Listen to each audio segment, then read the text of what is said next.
வணக்கங்க. இதுதாங்க சிறுதானிய தோசை மாவு ரெடி பண்ணியிருக்கேங்க. இது எப்படி ரெடி பண்ணலான்னு பார்க்கலாம் வாங்க. இதில் 4 வகையான அரிசியை சேர்த்துருக்கேங்க. சாமை அரிசி, வரகரிசி, குதிரைவாலி அரிசி, திணை அரிசின்னுட்டு இந்த 4 வகை அரிசியும் தாங்க சேர்த்துருக்கேன். இந்த அரிசியில் தனித்தனியாக சமைச்சு சாப்பிட்லான்னா அதுக்கு முடிய மாட்டேங்குதுங்க. அதனால் இந்த 4 வகை அரிசியும் ஒட்டுக்கா சேர்த்து தோசை மாவு ரெடி பண்ணியிருக்கேங்க. நீங்களும் இந்த மாதிரி தனித்தனியாக சமைச்சு சாப்பிட முடியலன்னுட்டு வருத்தப்படுறவங்க இந்த மாதிரி தோசை மாவாக ரெடி பண்ணி சாப்பிட்லாங்க. நான் ரெடி பண்ணி சேல்ஸ் பண்ணிகிட்ருக்கேங்க.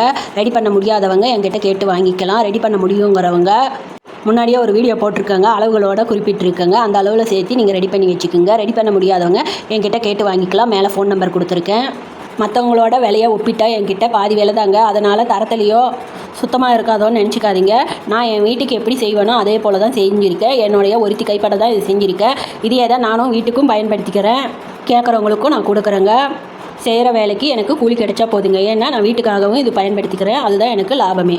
இப்போ 2 கஸ்டமர் கேட்டிருக்காங்க, அவங்களுக்காக ரெடி பண்ணியிருக்கேங்க. இப்போ மாவு தனித்தனியாக அரைச்சிட்டு வந்தாச்சுங்க. இது மிக்ஸ் பண்ணி ஆற விட்டு ஜெலிச்சு எடுத்து அதுக்கப்புறம் தாங்க பேக் பண்ணுவேன். 1/4 கிலோ பாக்கெட்டாக போடுறேங்க. இந்த ஒரு பாக்கெட் மாவை எடுத்து தண்ணி ஊற்றி மிக்ஸ் பண்ணி வச்சு 8 மணி நேரம் புளிக்க வச்சு அதுக்கப்புறம் நீங்கள் தோசை சுட்டு சாப்பிட்லாங்க. தொட்டுக்கிறதுக்கு தக்காளி சட்னி, கார சட்னி, கடலை சட்னின்னுட்டு சட்னி வகைகள் இதுக்கு நல்லா இருக்குங்க. 1/4 கிலோ பாக்கெட் போட்டுட்ருக்கேன். யாருக்கு எத்தனை பாக்கெட் வேணுமோ சொல்லுங்கள், கொரியர் அனுப்பி போடுறேன். கேட்டவங்களுக்கு கொரியர் போட்டுருவேன். 2 நாளில் வந்து சேர்ந்துடுங்க.